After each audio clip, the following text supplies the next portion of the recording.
Good afternoon, everyone. Thank you so much for joining us for the second webinar in our series, Learning from Connected Communities, Adapting to the Climate Crisis Through Nature. Today's webinar will be focused on learning about rain gardens and bioswales. Bonjour tout le monde. Merci pour être ici aujourd'hui. Thank you so much for joining us today for this second webinar, Learning from Connected Communities, Adapting to the Climate Crisis Through Nature. Today, the webinar will be on rain gardens and bioswales. Available today. The majority of the presentations are going to be in English, but please feel free at the end to ask questions in either language. So if you'd like to hear all of the speech today in English, please click the interpretation button on the bottom right of your screen and select English. And si vous voulez écouter cette session aujourd'hui en français, s'il vous plaît, cliquez sur le bouton d'interprétation en bas à droite. So basically choose your language from the interpretation button at the bottom right of the screen, whether French or English. Interpretation channels, if when we move into the question period, you would like to ask the question out loud. If you're on the English channel, you'll need to speak English. And à la fin, si vous voulez poser des questions aux intervenantes, s'il vous plaît, souvenez que si vous êtes sur le French, vous devrez You'll be able to ask your question in either language at the end.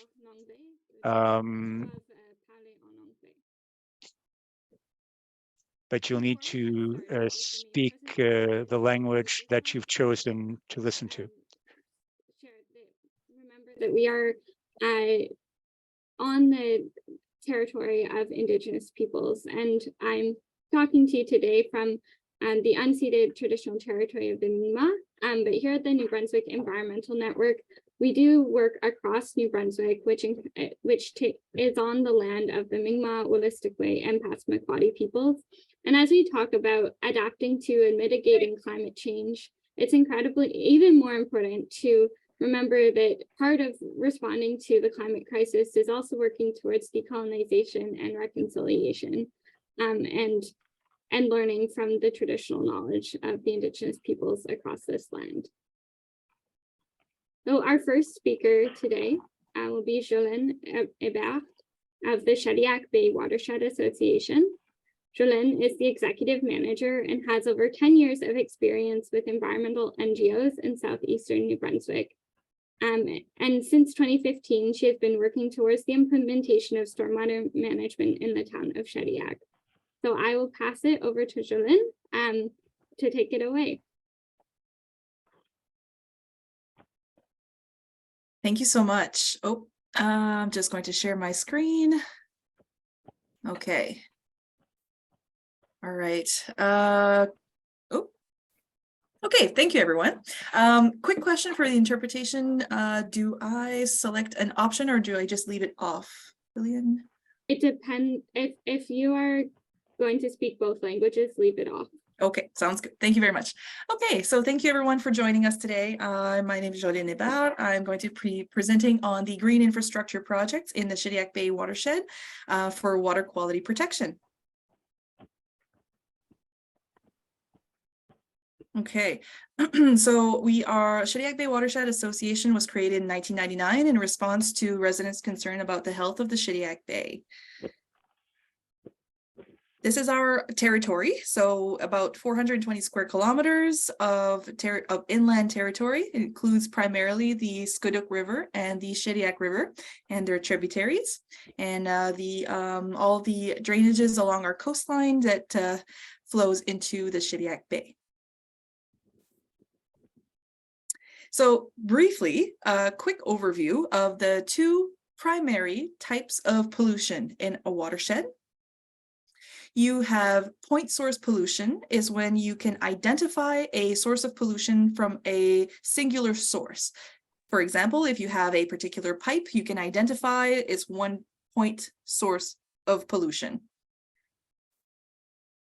Non-point source pollution originates from the entire surface of a territory in a watershed, and these types of pollutants are carried into aquatic environments by the precipitations. So it's really all kinds of small sources of pollution that really have this snowball effect after it rains and everything drains into our natural waterways, where you have this accumulation of contaminations. So that means that stormwater or stormwater runoff from rainfall or snow melt is this, the water that flows over our ground surfaces. And it is, especially on our impervious surfaces, it is what washes away all of these pollutants and bring them into our natural water courses.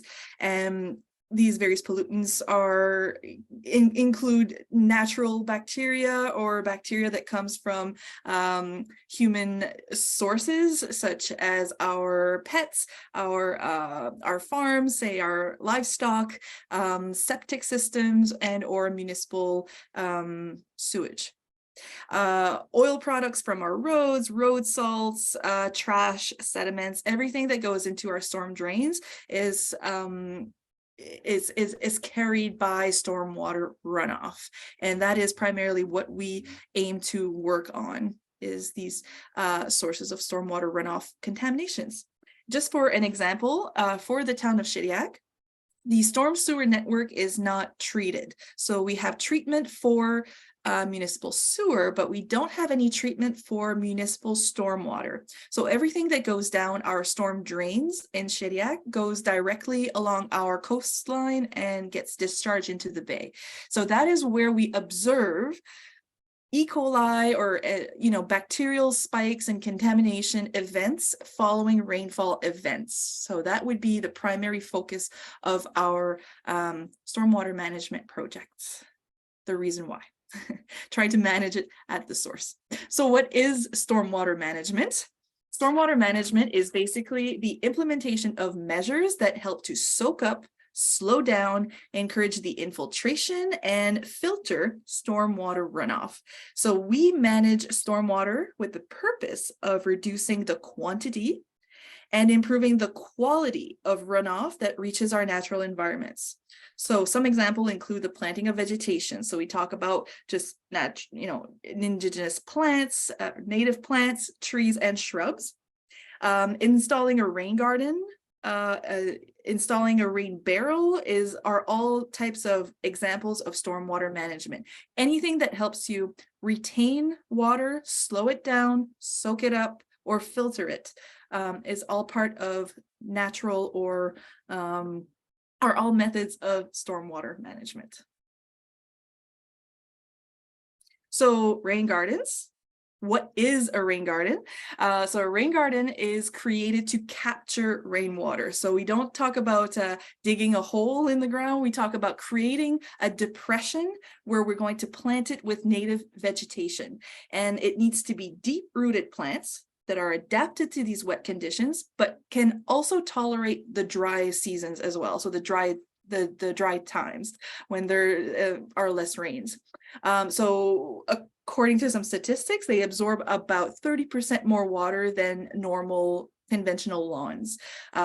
Conventional lawns are have very short roots, very thick mats of roots. When they get saturated with water, they don't allow further infiltration into the ground. So when we take away, say, a section of that lawn and we install these deep-rooted plants, the deep roots actually help to create these pores into the ground and create these openings, these open doors for water to infiltrate deeper into the ground. That also helps to recharge groundwater for our drinking water supply, for example.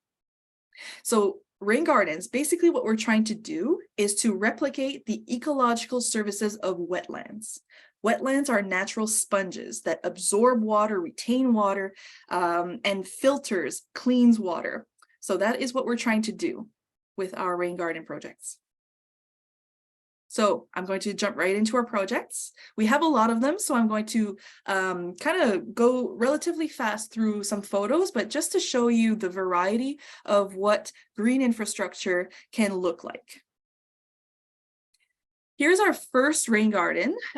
It is in a municipal park behind the Vestiaire Saint-Joseph in Chiriac. It was our very first, built in 2017. As you can see, we used some machinery to remove the surface lawn. We installed some sandy soil, well-drained soil, and some rock formations for more decorative feature. Some photos of us planting the vegetation. So a good variety of native species were chosen for this project. Here's say a before and after. So when it was freshly planted and about 4 years later, so you can tell that it has become this kind of natural wild green space that not only contains most of the plants that we originally planted, but also some other native species that have come and settled inside of our rain garden. It is something that we did some weeding in the beginning to try to preserve the plants that we planted, but after a while, you kind of have to let the weeds and the natural vegetation kind of take its place into the system. Some plants that we planted disappeared because they were outcompeted, unfortunately, but other species that we didn't plant actually established themselves well there. There are some sections that are a lot that have some standing water a little bit more than others, and some natural cattails settled in. So just for an example. Here was our next project in 2018. So this is at the Chiriac Cape School, where we had the help of students to build this particular rain garden where it floods every spring. So it's hard to see like the second photo because it's not as well delineated. They kind of mowed around it, but it is still nice, wild, tall vegetation that is deep rooted and acts as this big sponge in the yard. A naturalized stormwater retention basin. This is at the Municipal Center of Operations on Ohio Road for the Chiriac garages. So this was a standard stormwater retention pond that was built when these garages were created in 2017. So what we did, we naturalized it by removing the bottom sod and transforming the bottom with a bed of topsoil and check dams to start creating this habitat for vegetation. And the dominant vegetation that we chose here were cattails, which we harvested from kind of a wild donor site along a public roadway with no private properties anywhere. It was a messy job, but we were able to harvest some cattails, planted them actually after a rainfall. So it was nice and wet. So the cattails actually did quite well. And this is 1 year later after the growth. So we have a nice strip of vegetation where the water gets to get filtered as it percolates through the system. And cattails, what is often said about cattails is that they are a natural super filter. So the cattails themselves have a tremendous ability to decontaminate water, to filter pollutants out of water, but also the microbiome that gets created in the soil around their root systems actually have their own role to play in the decontamination and processing of our stormwater. For example, we had the opportunity to sample the water going in and the water flowing out of the system a couple of years after it was built. We tested E. coli and we tested for the water going in, we measured 253 mpn per 100 mil. That's most probable number, unit of measurement. water going in and the water going out, I sampled it at Ohio Road. It was down to 41 mpn per 100 mil. So that is an 84% reduction in bacterial concentration from the water after it has percolated through the system. So we thought that that was a very nice measure of performance for our system. We were very pleased with that. In 2020, we started with residential rain garden. We kind of launched our residential rain garden pilot project.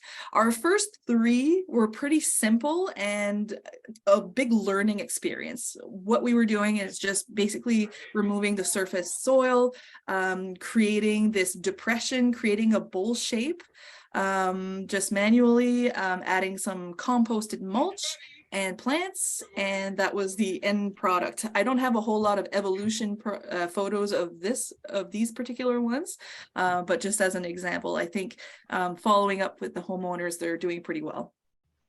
Another one was, this one was a little odd. We tried to do it between 2 properties where it usually flooded. We tried to create this kind of like a wetland absorption infiltration area, but it was very difficult because there was a lot of trees and tree roots.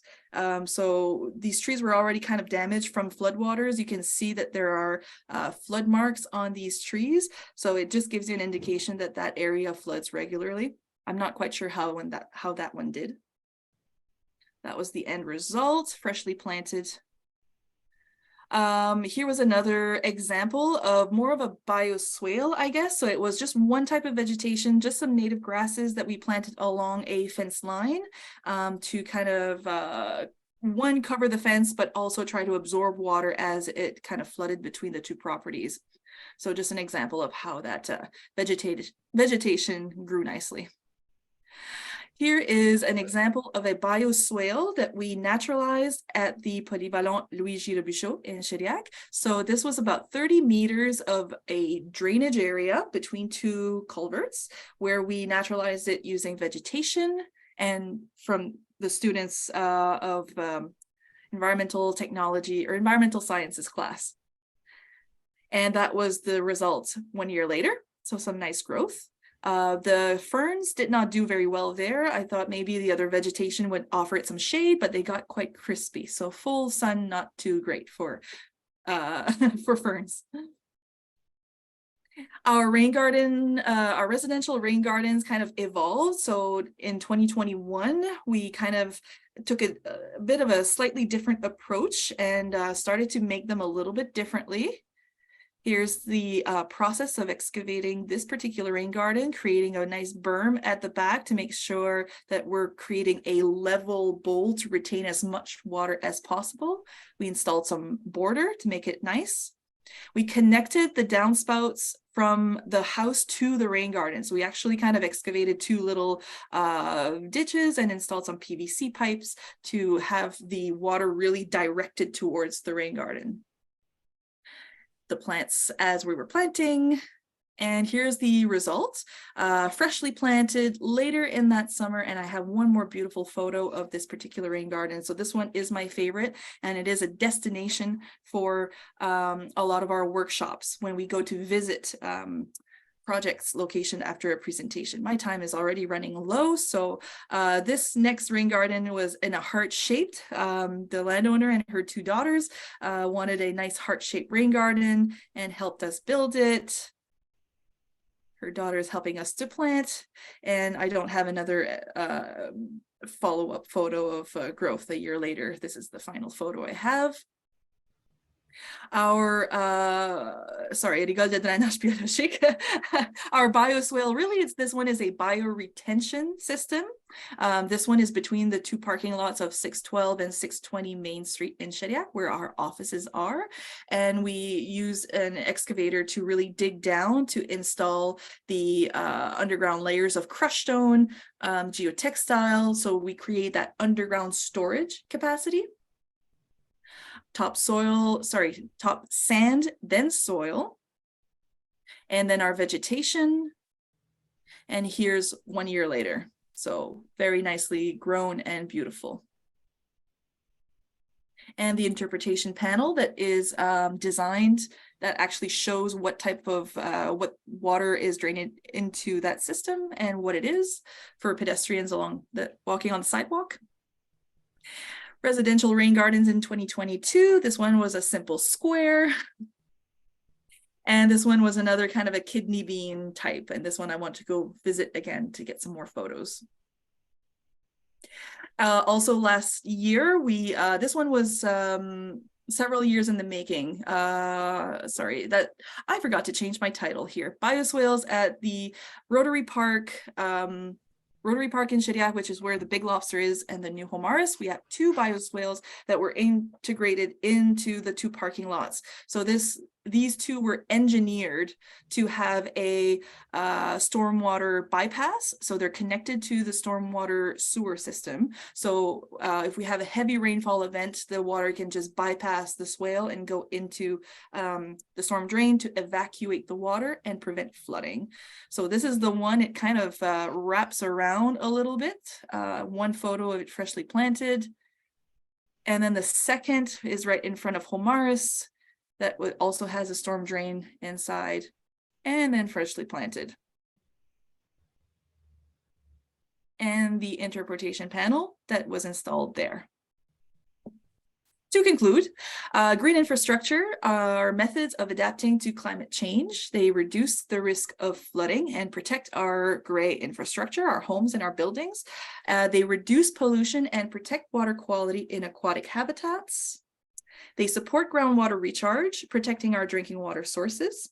They support wildlife with habitat and food, and they enhance public health and quality of life in our communities by adding all these beautiful flowers and vegetation and natural green spaces. Thank you very much for listening. I'm open for questions after Roxanne's presentation. Thank you very much. Wonderful. Thank you so much, Jolene. And as Jolene mentioned, we will have all the questions after both presentations. So feel free to keep adding your questions into the chat. And once we get to the end of both presentations, we'll then have a full discussion period. So next, we're going to hear from Roxanne McKinnon, who is the Executive Director of ACAP St. John and has years of experience working on water quality and aquatic habitat projects in the St. John region and others. So I will pass it over to Roxanne and look forward to hearing about your work. Awesome, thank you. I'll just pull up my slides here.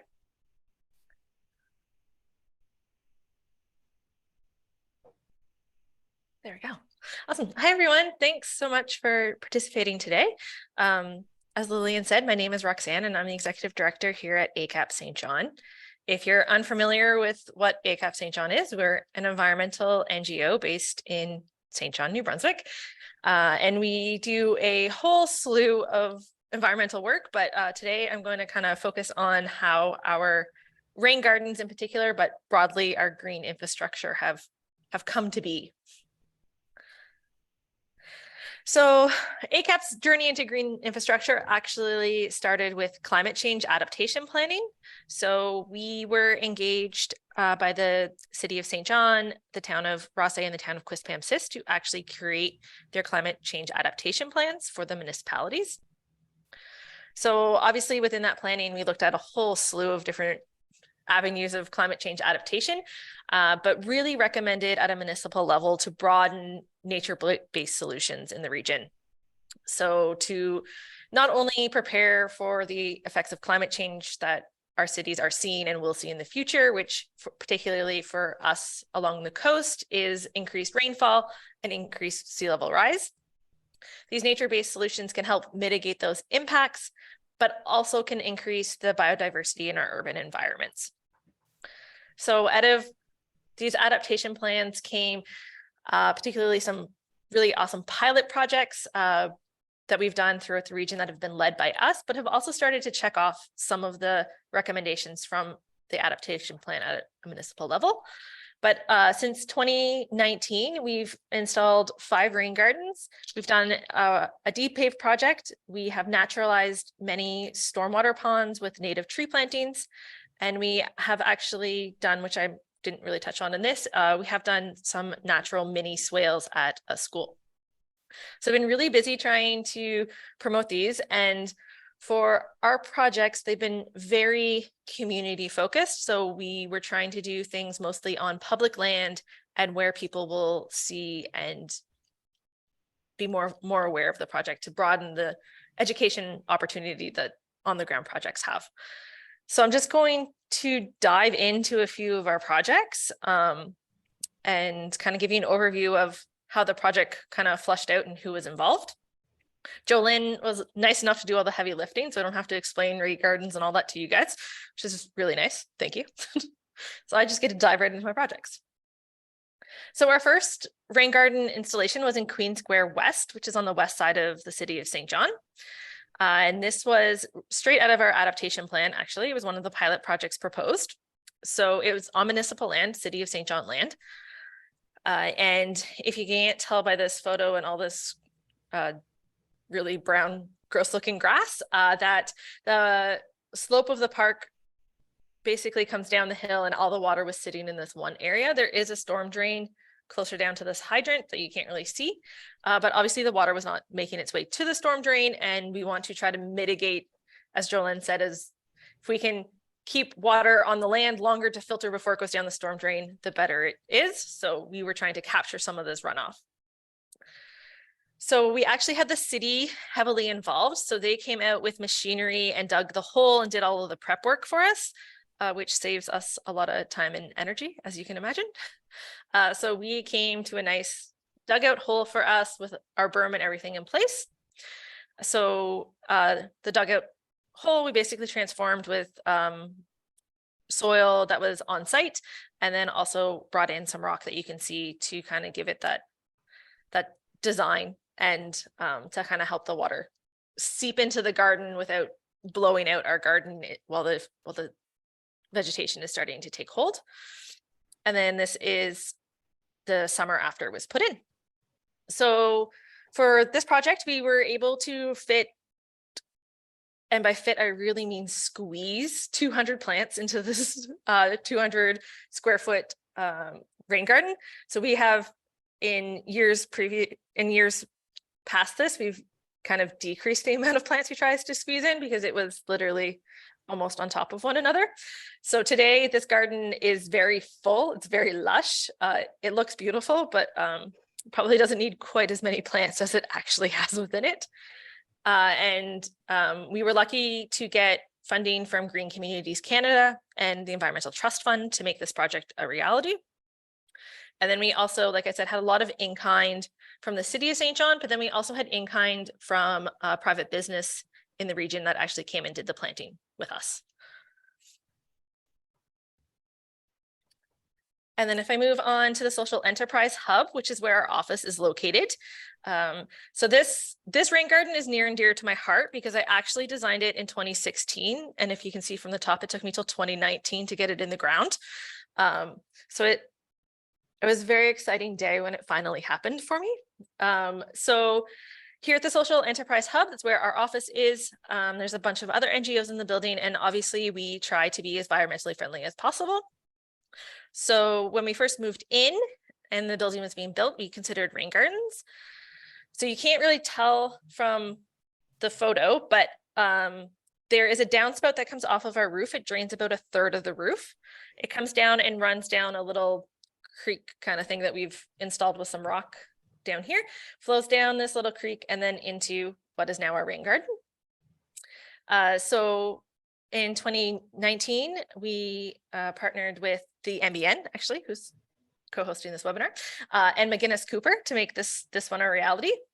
So we, again, this time ACAP St. John did the prep work. So we dug out all of the sod and were able to scrape by some materials for some other projects that were left over and not used. So you'll notice in our budget that the material cost for this one is actually 0, which is why this rain garden was so feasible to put in, so cheap to put in, is that we had no material costs because we had some soil left over from a previous project and also some rock left over. So all we really had was, for the most part, costs for the plants, and then signage and communications, which you'll see in all of our projects. Our signage and communication is really, we mostly do interpretive panels, which you can see on the finished photo here. We do interpretive panels at all of our sites that have education blurbs, and then we, depending on the year and our capacity, we will hold workshops or tours and those sorts of things to further the impact of these and try to get rain gardens on everybody's mind at home, businesses, all of those things, because it will take all of us to kind of do these things. So then in 2021, we completed the biggest rain garden we've ever done.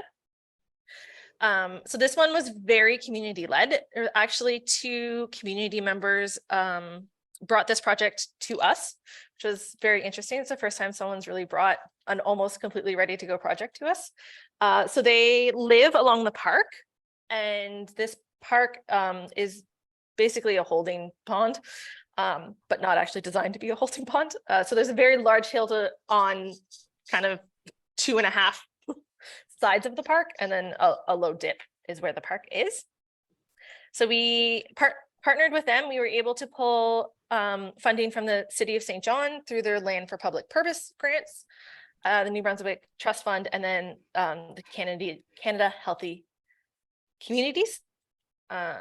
So we pulled those 3 funding sources to put together this pretty large project. So it's actually 200 meter square rain garden. So it takes up about 1/3 of the park. We were able to plant 400 plants. And those plants that we put in this rain garden were this was very much done by the community. So we had about 40 participants come out on a Saturday morning that live in the neighborhood, and we planted the rain garden together. They also trucked in, I can't even count how many wheelbarrow loads of soil, because the soil at the site, we weren't able to be reused because it was too clay based, it was too water saturated. So we had to bring in some good infiltration soil, and they wheelbarrowed it from the street into the rain garden for probably 3 hours. So you can imagine how much effort that was and how appreciative we are of our volunteers. They very much increase the capacity that our organization has to fulfill these projects. So that Saturday morning, we got all the soil in, we planted all the plants, and then we always cover our rain gardens with mulch for the first year to kind of help the plants keep the soil moist, help the plants keep the weeds down. And then this final photo here is what it looked like last fall. So it has taken very, very well. And the last rain garden I'm really going to focus on is the one that we did last year with the Glen Falls School. So again, very community oriented. We did it at the school. The elementary school kids were involved for as much as they could be involved in, being that they're elementary school kids. They did, they were out and did a bunch of small prep work and that sort of thing, because they are small kids, and then they were involved in the planting. So this one's a bit smaller of a rain garden. It's only about 35 meters squared. And it was, again, placed in a very wet area on the school ground. If you're familiar at all with St. John, it's on the east side of St. John and Glen Falls, where flooding is a huge issue. So their playground most of the time is very wet, very saturated, not really the ideal playground. I am, from a teacher's perspective, if I think back to my childhood, that'd be my favorite playground. It's always wet, always muddy. But from a teacher's perspective, it was not the ideal playground to have kids out at recess and all of those things when it's super wet. So we put the rain garden in this area where water was naturally collecting to help absorb some of the excess water and hold that water in the rain garden and kind of help to dry out their playground. So again, we had students help us, but we also had about 40 volunteers from NBCC come out and do the planting, this is the final rain garden this fall. We'll have a follow-up photo, and it'll look a little bit more lush this spring.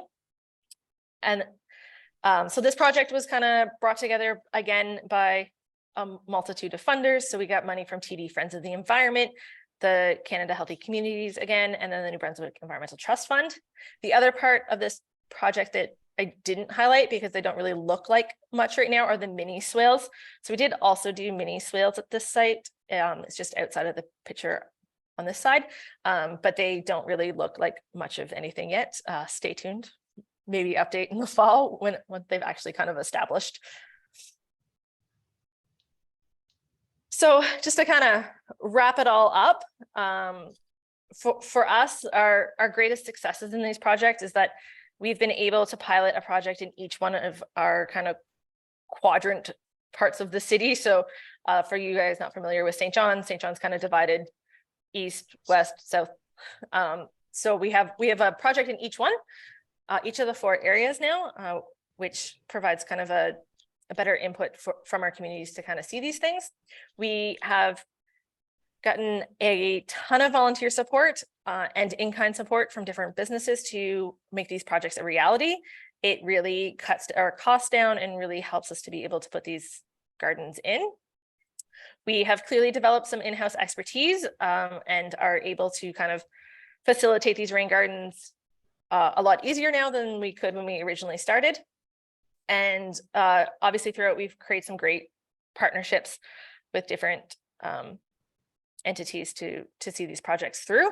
And I didn't put this on here, but our future plans as we continue in this, which I think will be a success, is to continue, because we have developed this in-house expertise, we can continue to provide that to our community in different ways. So we're really looking to capture more of the business environment and offer our rain garden expertise as a service to help them install these, because obviously the more rain gardens we have, the more stormwater we are diverting from our rain systems. So it's going to take a whole lot of people to make this happen. On the not so great side, if we talk about challenges, there's always challenges with projects. Originally, some of our problems were sourcing plants. Not a whole lot of nurseries had a whole lot of native plants. We plant only native. And we particularly try to plant things that also are going to increase biodiversity and provide pollinator habitat. So you plant things like swamp milkweed and bee balm, and those things that are really good for our bees and our butterflies. Also on the funding aspect of things, a lot of these projects really desire shovel-ready projects, which basically means that you already have to have the partnership and the landowner agreement and all of that stuff together, which inherently is hard to do sometimes when you haven't developed these partnerships. Luckily, we have these partnerships developed now, so it makes it a little bit easier. And again, to make these a reality, we've mostly had to have multiple funders or one funder and a lot of in-kind support to kind of make these things all come together and be able to fund it properly with staff time and the materials that we need. But yeah, I think as a whole, the projects have been very successful. People frequently comment on how nice they are to look at in our urban environments. We frequently find monarch butterflies on our swamp milkweeds in the summer. So they are not only just providing this aesthetic value and this rain capturing value, but they're also providing habitat, which in an urban environment is really, really important because we have a lot of impervious surfaces. We have a lot of buildings. So anywheres we can kind of make things that are both societally nice, but also environmentally and biodiversity habitat creating projects is really, really important, and is kind of our main idea behind promoting natural-based infrastructure and those sorts of things, is that we can marry those two things together, where we can get the good service we need as a community, but also provide that habitat for our wildlife. And then with that, I will also offer any questions to both myself or Jolene. Thank you so much, Roxanne. That was fantastic to hear in depth about the rain garden work that ACAP has done in the St. John region. As you mentioned, and Jolene, we're going to move into a question period now. I see that we're starting to get a few questions in the chat. You're welcome to either ask your question in the chat or to use the Zoom function to raise your hand, or physically raise your hand and we'll call on you. And in terms of asking the questions, feel free to post them in either language. Donc, pour la période des questions, vous pouvez poser des questions en français ou en This is anglais. question period. So now you can ask your questions in English or in French, depending on your choice. You can also ask them either in the chat or by raising your hand and turning on your mic. We'll start off with a question that we got early on in the chat from Laura, which I think both of you could speak to, but may have been directed at Jolyn. Can you tell me about the level of engagement from community members to participate in projects like these? Yeah, for us, I think Roxanne at ACAP has a lot more community engagement in her projects. For us, we've had some community engagement with our workshop sessions. I offered just last summer, we offered one session in French, one session in English. We had workshop attendants come for a 1-hour PowerPoint presentation and then some site visits.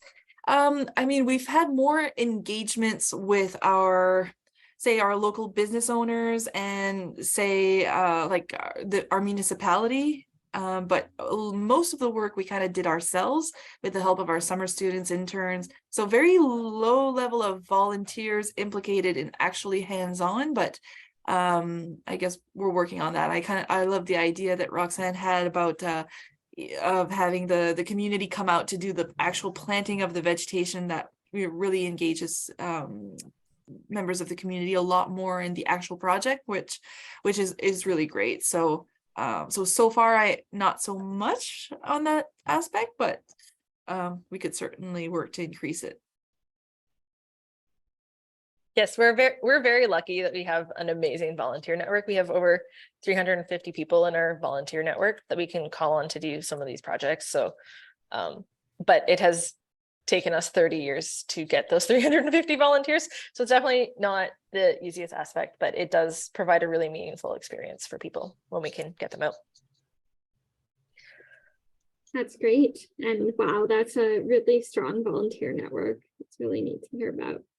The next question that we have in the chat is from Josh at Parks NB. We're working on finishing a bioswale at New River Beach Provincial Park and a new idea at Parlay. Can we talk about boring or partnering on interpretive signage? I can take that question because I've actually been in talks with Michel Mallet, manager at Parley in Murray Beach, and we actually had a site visit just last week or 2 weeks ago to visit a potential rain garden location. So I believe that so Michel and I are kind of in talks for sort of a contracting the Shediac Bay watershed for consultation on designing and creating that rain garden for Parley Beach, and that would include some signage. So yes, we could certainly talk about kind of sharing our design and just including park logos and shared messaging. So yeah, I'm in talks with Michelle, so we can be in touch.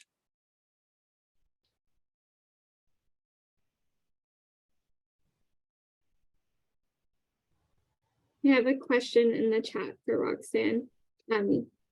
Roxanne, do you want me to translate it to English? I think it is. Sure. It's in French. Okay. I just wasn't sure. Well, we won't test my French on the fly. Okay.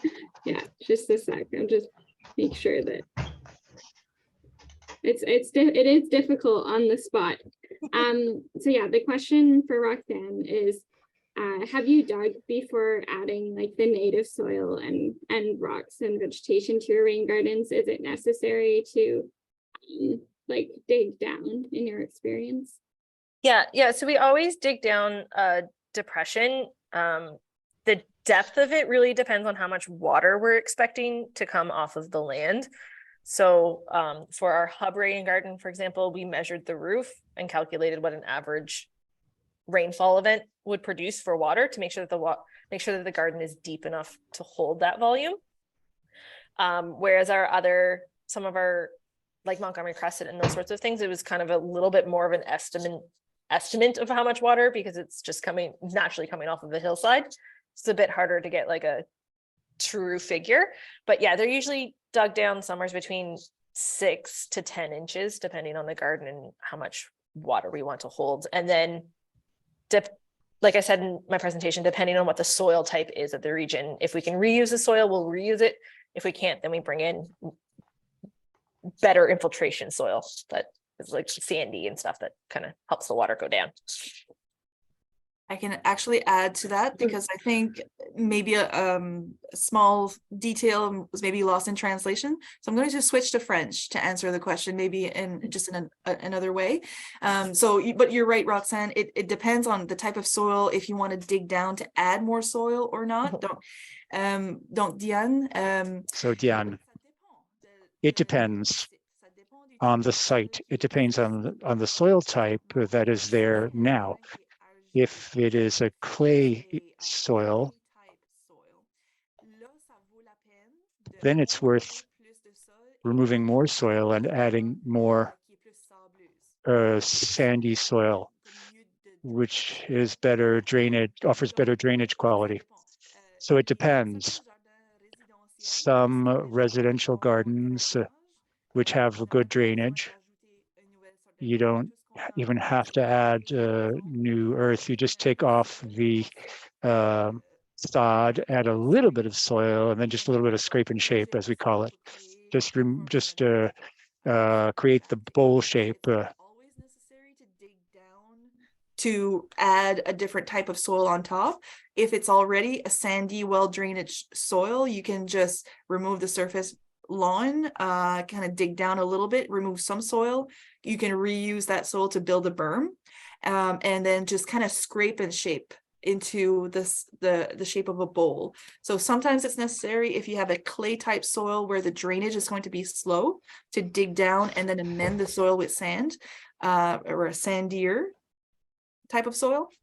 Also, if you have clay type soil, I would suggest shallower and wider, so a larger, more like a shallow dish than a bowl if it's clay type.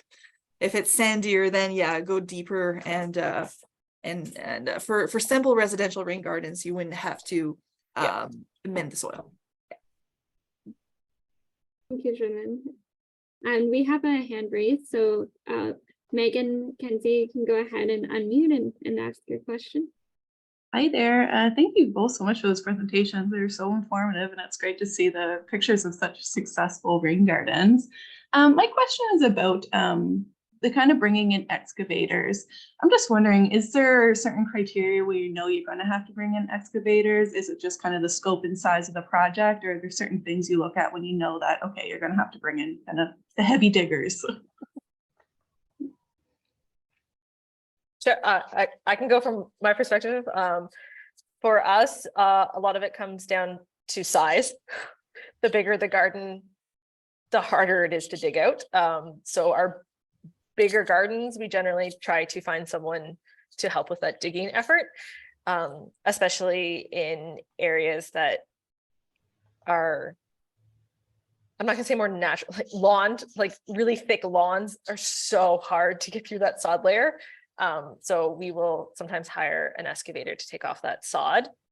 And again, if we already know the soil type and if we know we're digging deep, then we'll get an excavator in for that. But most of the time we can get away with hand digging once the sod's off. And Jolene can say what they do. Same as it comes down to the size. If you have like a very large rain garden, say like it's very wide, like our first rain garden that you saw on my slides, very, very large. So then, yeah, you bring in the excavator. Or for another example, the one that we did at Time to Shine at our office space, we wanted to install the underground layers. So that's more of a bioretention system, more of a commercial type, or more commercial municipal sizes of systems. So you can have, it depends on what you want and where you are. If it's a simple residential rain garden, shovels are great. They do great. Take your time, get some help, get some involvement from your neighbors. If you have a lot of rocks, grab the pickaxe. So it can be done on a much cheaper budget on that end. If you want to have a much larger project where you want to have a higher performance, if you're trying to capture runoff from a lot of impervious surfaces like parking lots and large rooftops from commercial buildings, and you don't have a whole lot of space to transform, then you're going to want to go deeper and create that underground storage space with some good thick layer of crushed stone in the bottom. So then you really need an excavator to dig down, and then you need the excavator again to kind of to put down that rock, and then layers of sand and topsoil. So it's all about the type of project, the size, and how much patience you have. How strong your back is, really. And how strong your back is. Great question. Are there any other questions from the audience? You're welcome to put them in the chat. Oh, we just see another one. Est-ce que c'est nécessaire de positionner le jardin? Another question from Diane is, do you have to position the rain garden at least 10 feet from a cottage that doesn't have a basement? À ce moment-là, Currently, well, at that time, you could use your judgment, because you're right. A rain garden closer than 10 feet from a foundation could lead to having the water come into the basement. I don't want to give you wrong advice. So let me say, keep at least 10 feet away. But if you don't have a basement and you want to try to go closer, it's possible that you could without any consequences. I don't want to tell you anything that could lead to damages later. I don't want to give you authorization to do something that would damage your cottage, but that is the general rule. And you would, if you want to go closer, you would want to check and see. The question was about the 10 feet minimum distance away from a foundation. So when you're installing a residential rain garden, you're creating an infiltration system. And if you're closer than 10 feet from your foundation, you have the risk of water going into your basement. In this scenario, the question is, if you have a cottage that does not have a basement, does it matter with the 10 feet or not? So I would caution just to stick with the 10 feet distance, just so that I'm not giving away bad advice and potentially creating a situation where there's going to be damages, and I don't want to be liable for any damages. I would say use your judgment, and if you don't have a basement that you're worried about water getting in, you know, I would say use your judgment. If you want to get a little closer, that's up to you, I would say. My recommendation sticks at 10 feet though, overall, in general.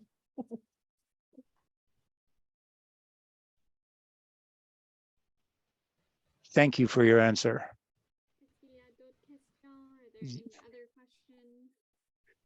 Any other questions?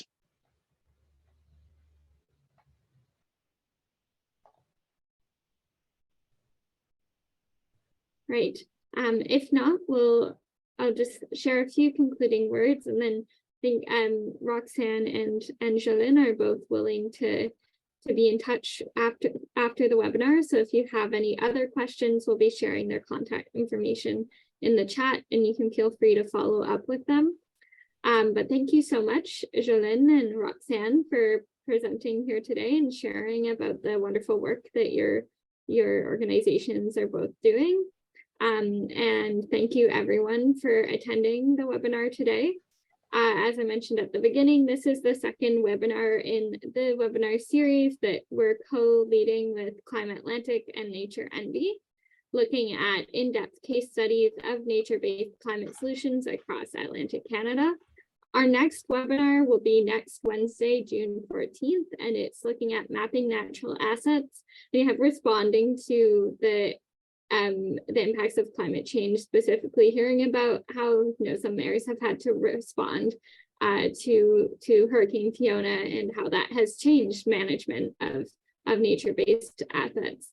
And we will also have following sessions on hybrid infrastructure and living shorelines over the next few weeks. And Beckett has shared the link to learn more about the following webinar sessions in this series in the chat. And the recordings will be available online on the New Brunswick Environmental Network's YouTube. So if you do miss one and you're still interested, they will be available for you there. So once again, thank you so much, Roxanne and Jolene. And thank you to the NBN team and our interpreter for supporting this webinar as well. And we hope you all have a great rest of your day.